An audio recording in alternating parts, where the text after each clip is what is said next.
الحمد للہ رب العالمین والصلاة والسلام على اشرف الانبیاء والمرسلین وعلى آلہ واصحابہ ومن تبعہم باحسان الى یوم الدین اما بعد۔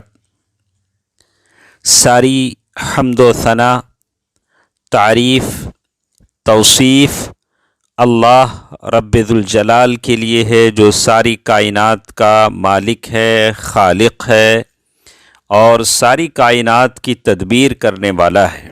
پھر درود و سلام ہو میرے اور آپ کے پیارے نبی محمد مصطفیٰ صلی اللہ علیہ وسلم کی ذات اقدس پر، اور اللہ تعالیٰ کی رحمتیں اور برکتیں ہوں تمام صحابہ پر، تابعین پر، تبع تابعین پر اور اہل بیت پر۔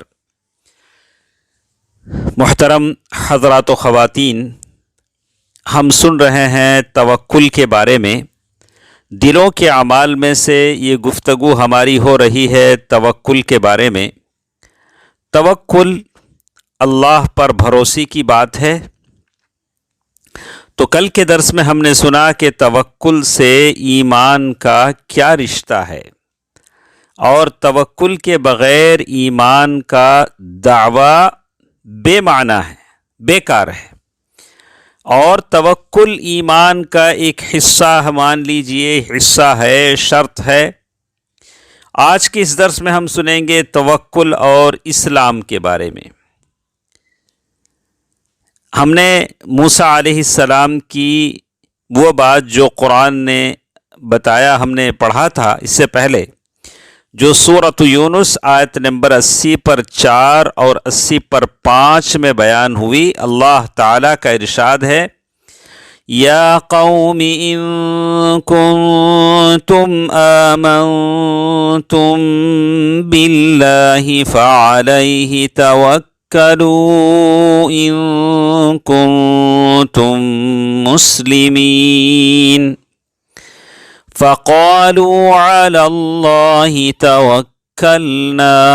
اس آیت میں اسلام کے صحیح ہونے کو توکل کے لیے شرط مانا گیا ہے۔ جیسے شیخ نے یہاں لکھا ہے ہمارے ساتھ صفحہ نمبر 450 پر 4 پر، جعل دلیل صحت الاسلام التوکل۔ تو اسلام اس وقت صحیح ہوگا جب آپ کا بھروسہ اللہ پر صحیح ہوگا۔ جیسے حافظ ابن القیم رحمہ اللہ نے کہا، والآیات والنصوص الدالہ علی هذا المعنى کثیرہ لا تخفى۔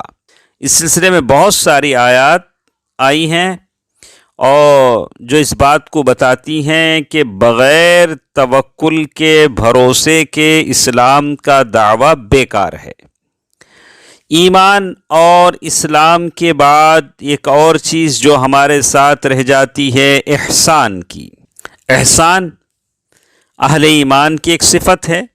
اللہ تبارک و تعالیٰ نے ایمان والوں کے بارے میں، اللہ تبارک و تعالیٰ نے قرآن میں ارشاد فرمایا ہے، سورۃ الانفال آیت نمبر 2 میں، انما المؤمنون الذین اذا ذکر اللہ وجلت قلوبهم وَإِذَا تُلِيَتْ عَلَيْهِمْ آيَاتُهُ زَادَتْهُمْ إِيمَانًا وَعَلَى رَبِّهِمْ يَتَوَكَّلُونَ۔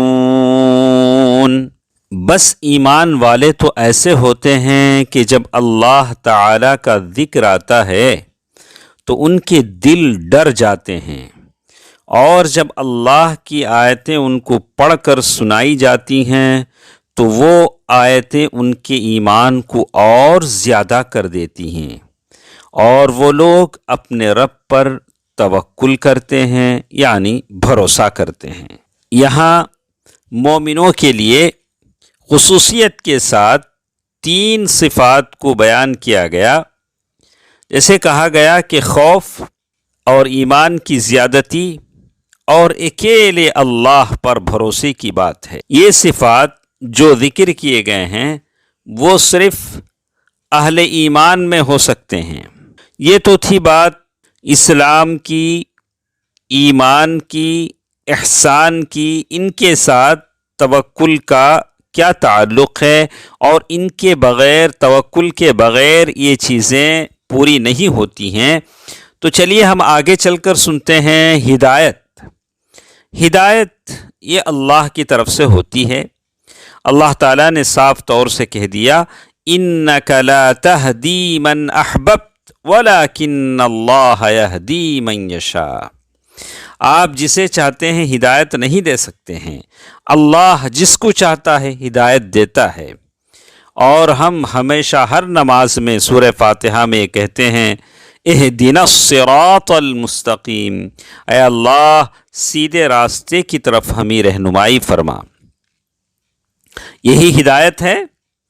اس ہدایت کے ساتھ توکل کا کیا تعلق ہے، توکل کا کیا رشتہ ہے؟ تو اللہ تبارک و تعالیٰ نے سورۃ ابراہیم آیت نمبر 12 میں اللہ تعالیٰ نے ارشاد فرمایا ہے وَمَا لَنَا أَلَّا نَتَوَكَّلَ عَلَى اللَّهِ وَقَدْ هَدَانَا سُبُلَنَا وَلَنَصْبِرَنَّ عَلَى مَا آذَيْتُمُونَا وَعَلَى اللَّهِ فَلْيَتَوَكَّلِ الْمُتَوَكِّلُونَ۔ آخر کیا وجہ ہے کہ ہم اللہ تعالیٰ پر بھروسہ نہ رکھیں جبکہ اسی نے ہمیں ہماری راہیں سمجھائی ہیں۔ واللہ جو ایذائیں، جو تکلیفیں تم ہمیں دو گے ہم ان پر صبر ہی کریں گے۔ توکل کرنے والوں کو یہی لائق ہے کہ اللہ ہی پر توکل کریں، بھروسہ کرنے والوں کو یہی لائق ہے کہ اللہ ہی پر بھروسہ کریں۔ ابن قیم رحمہ اللہ فرماتے ہیں کہ توکل اور ہدایت ان دونوں کو مختلف جگہوں پر جمع کیا گیا ہے۔ قرآن مجید کی آیتوں میں جیسے سورۃ ابراہیم کی آیت نمبر 12 ہم نے پڑھا، اسی طرح سورۃ النمل آیت نمبر 70 پر 9 میں فَتَوَكَّلْ عَلَى اللَّهِ إِنَّكَ عَلَى الْحَقِّ الْمُبِينِ، تو رسول کو اللہ پر بھروسہ کرنے کی تاکید کی گئی، اور اسی کے بعد بتایا گیا کہ اس کا فائدہ یہ ہوگا کہ آپ حق پر جم جائیں گے، ڈٹ جائیں گے۔ اِنَّكَ عَلَى الْحَقِّ الْمُبِينِ۔ پھر رسولوں نے اپنی قوم سے کہا وَمَا لَنَا أَلَّا نَتَوَكَّلَ عَلَى اللَّهِ وَقَدْ هَدَانَا سُبُلَنَا۔ اللہ تعالیٰ کی ہدایت دے دینے کے بعد پھر اگر ہم توکل نہ کریں، بھروسہ نہ کریں تو یہ تو تعجب کی بات ہے۔ تو یہ ساری باتوں سے ایک بات ہمارے سمجھ میں آتی ہے، ہدایت اور توکل یہ دونوں لازم و ملزوم ہیں، دونوں ساتھ ساتھ چلتے ہیں، اس کے بغیر کوئی اور راستہ ہمارے ساتھ نہیں ہے۔ اسی سے جڑی کچھ باتیں ہمارے ساتھ اور بھی ہیں، انشاءاللہ کل کے درس میں ہم سنیں گے۔ اللہ تعالی بہتر بات سننے اور عمل کرنے کی توفیق دے، آمین۔ والسلام علیکم ورحمۃ اللہ وبرکاتہ۔